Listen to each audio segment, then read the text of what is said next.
I made a video showing the Rotary stick games in MAME using the GRS Super Joystick. There are 4 other games that work great with it, but I wanted to do a separate video on them. They all use a regular joystick and a separate rotary dial that could be moved to the 8 directions. On the real machines, you would press the dial down to fire. This joystick has that functionality, or you can just use a regular button. On these 4 games, MAME actually sees this dial as a second 8-way joystick, and the setup is different than the other rotary joystick games. On those, you just map whether you're rotating left or right. I'll show you how I set these games up, and then I'll show you some gameplay footage.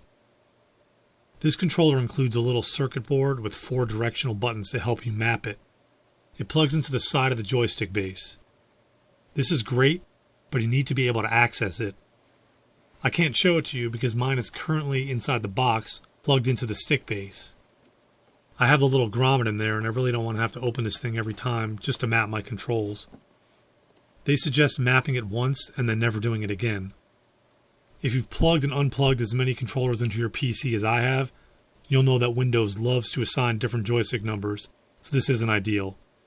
For example, this is the only joystick I have plugged into Windows, but it's seeing it as Joy 2.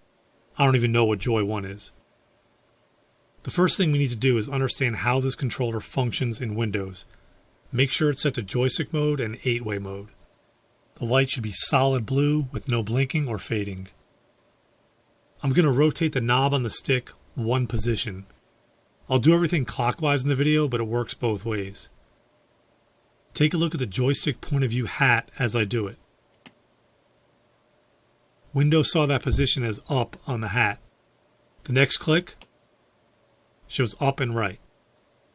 Then right, down, down. As I said, we're going clockwise, but it works in either direction.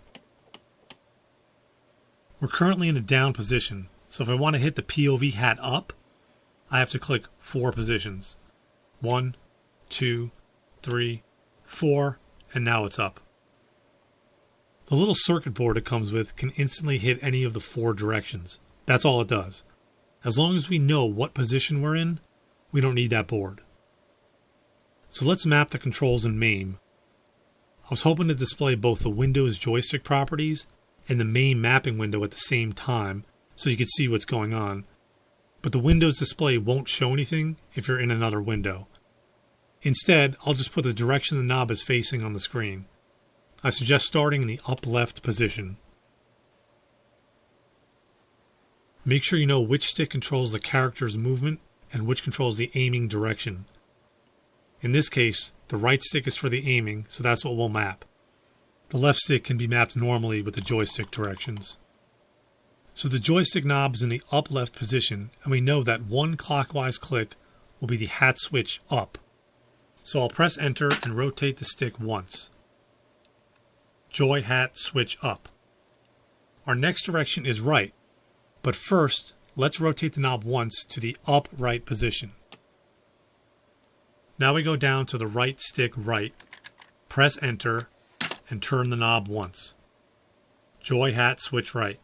Again, we'll rotate to a diagonal. Now go up to right stick down, enter, rotate, switch down. 1 more diagonal. Right stick left, enter, rotate, and that's it. Just double check that your hat positions match the stick directions and you're all set. When you start a level in the game, you may want to rotate the knob once to check which way you're actually facing. Anyway, here are what the 4 games look like.